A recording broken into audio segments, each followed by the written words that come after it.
materi pembelajaran mengenai sejarah masuknya Islam di Indonesia, perkembangan Islam di Indonesia, dan tantangan agama Islam di Indonesia. Yang pertama, sejarah masuknya Islam di Indonesia. Sejarah masuknya Islam di Indonesia dilandasi oleh peran para pedagang Arab yang melakukan penyebaran agama Islam di Indonesia. Awal masuknya agama Islam di Indonesia pada abad ke-7 Masehi. Namun, di masa ini belum banyak yang menganut dikarenakan masih terpengaruh oleh kekuasaan Hindu-Buddha di Indonesia.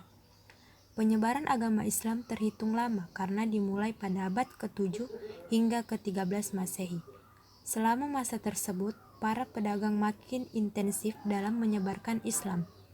Penyebaran agama Islam juga tidak lepas dari peran para pedagang Indonesia yang sudah memeluk agama Islam serta para mubalik. Masuknya Islam di Indonesia dilandasi dengan 3 teori. Yang pertama, teori Gujarat, di mana diperkenalkan oleh J. Pitjnapel, seorang para cendekiawan Belanda yang berasal dari Universitas Leiden pada abad ke-19.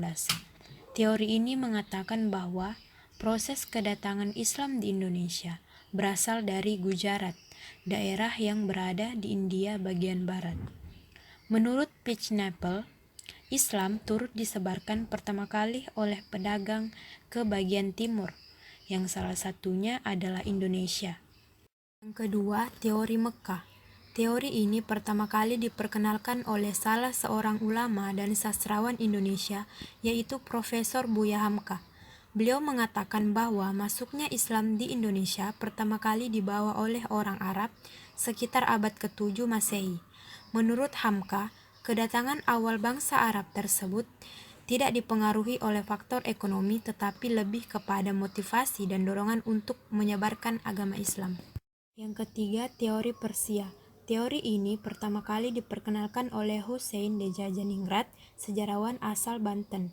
Menurut teori Persia, kedatangan Islam ke Indonesia berasal dari daerah Persia atau Parsi, yang dikenal kini dengan negara Rusia. Husein memfokuskan pada persamaan budaya dan tradisi yang berkembang di antara masyarakat Persia. Tradisi tersebut antara lain seperti merayakan 10 Muharram atau 1 Suro. Perkembangan agama Islam di Indonesia. Tersebarnya agama Islam ke berbagai daerah Nusantara tidak dalam waktu yang bersamaan dan dilakukan dengan cara damai. Di sisi lain, masuknya agama Islam tidak hanya berpengaruh terhadap aspek-aspek agama, budaya, sosial, dan ekonomi, tetapi juga dalam kehidupan politik yang berkembang cukup pesat. Faktor-faktor penyebaran agama Islam. Yang pertama, ajaran agama Islam sederhana, mudah dimengerti dan mudah diterima. Kedua, untuk memeluk agama Islam tidak sulit, hanya mengucapkan 2 kalimat syahadat. Ketiga, upacara-upacara keagamaan Islam sederhana dan tidak menyulitkan.